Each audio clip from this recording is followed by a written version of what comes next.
ओम नमो भगवते वासुदेवाय। नैमिषारण्य के पवित्र वन में ऋषि मुनि ध्यानपूर्वक बैठे हैं। सूत जी उनके प्रश्न का उत्तर देते हुए कहते हैं, हे ऋषियों, जब जब संसार में धर्म क्षीण होता है तब तब भगवान अपने भक्तों के हृदय में प्रकट होते हैं। कलियुग में भगवान का स्वरूप उनके नाम और उनकी कथा में ही विद्यमान है।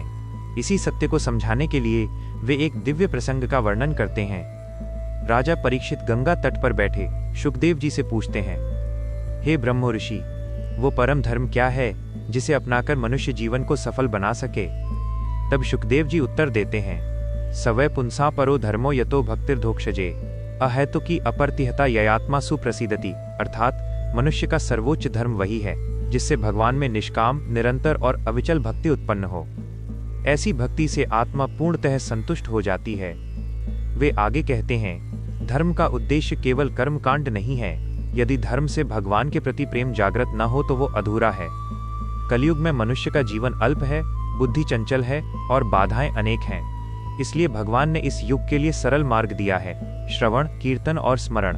भागवत बताती है कि जब मनुष्य भगवान की कथा सुनता है तो उसके हृदय में छिपे हुए संशय, भय और पाप धीरे धीरे नष्ट होने लगते हैं। शुकदेव जी कहते हैं, नष्ट प्रायेष्व भद्रेषु नित्यम भागवत सेवया भगवत्युत्तम श्लोके भक्तिर्भवती नैष्ठिकी।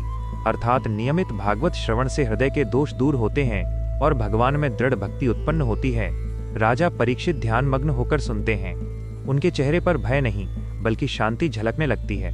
7 दिन का समय अब उन्हें कम नहीं लगता, क्योंकि उन्होंने जीवन का सार पा लिया है। प्रिय भक्तों, भागवत हमें सिखाती है कि मृत्यु से डरने की आवश्यकता नहीं।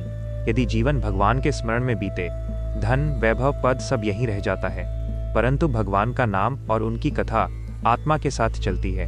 कलियुग में यदि कोई साधन सबसे सरल और सबसे प्रभावशाली है तो वो है भगवान नाम का जप और भागवत कथा का श्रवण।